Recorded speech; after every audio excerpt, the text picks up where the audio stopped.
সিয়াম কি করলে রোজা ভেঙে যায়? Causes that make you fasting null and void, যে কাজগুলো আপনার রোজাকে নাল এন্ড ভয়েড করে দেয়। কি করলে রোজা ভেঙে যায়?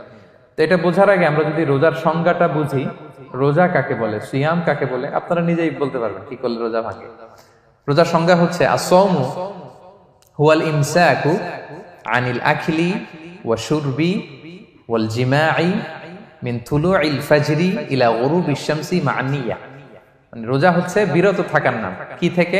খাওয়া থেকে, পান করা থেকে, ফিজিক্যাল ইন্টিমেসি থেকে স্ত্রীর সাথে, সকাল থেকে শুরু করে, ফজর থেকে শুরু করে ইলা গুরুবিশ শামস মানে সানসেট পর্যন্ত, সূর্যাস্ত পর্যন্ত মা'আন নিয়া, নিয়তের সাথে।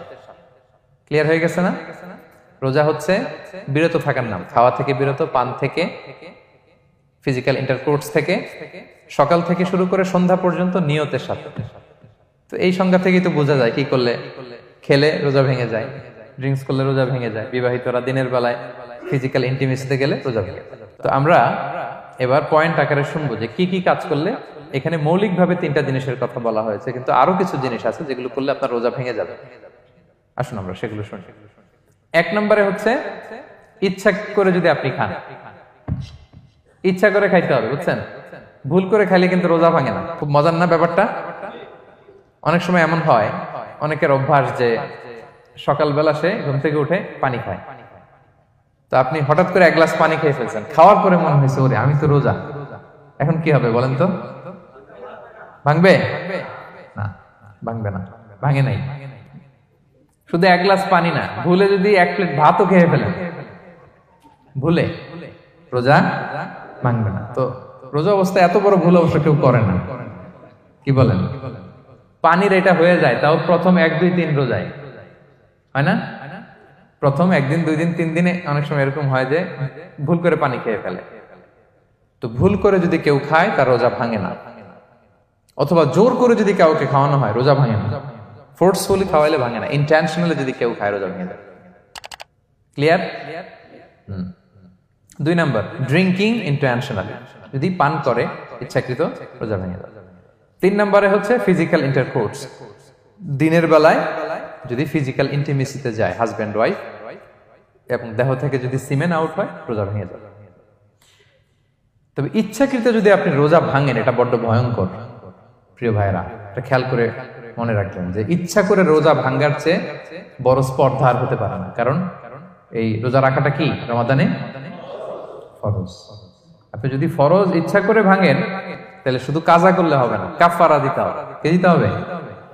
তাহলে আমরা জানছি কাজা, আমরা জেনেছি ফিদিয়া, এবার নতুন একটা টার্ম শুনলাম, এটা কি? কাফারা। ইচ্ছা করে রোজা ভাঙলে কাফারা দিতে হবে। এন্ড হোয়াট ইজ কাফারা? কাফারা হচ্ছে টানা 2 মাস রোজা রাখা একটার জন্য। পারবেন?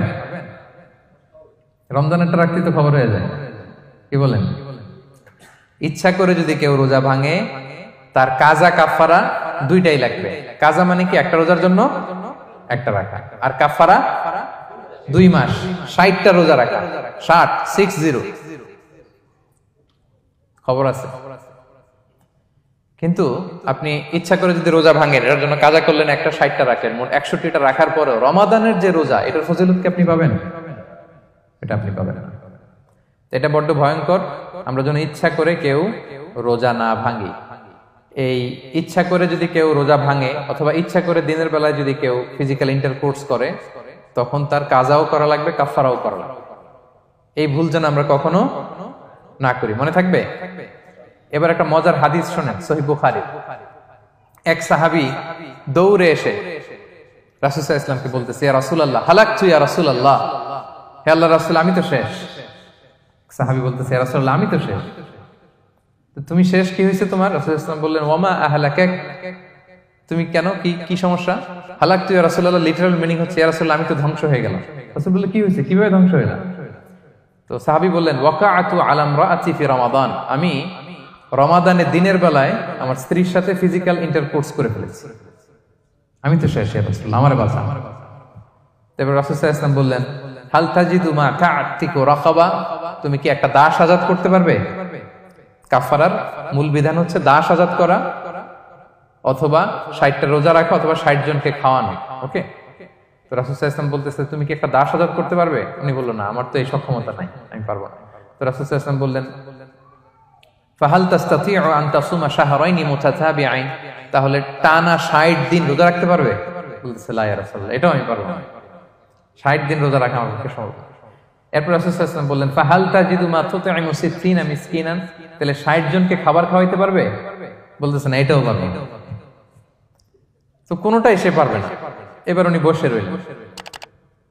ফাউতিয়া বিআরাকিন ফিহি তাম, হঠাৎ করে রাসূল সাল্লাল্লাহু আলাইহি ওয়াসাল্লামের কাছে এক ঝুড়ি খেজুর আসলো।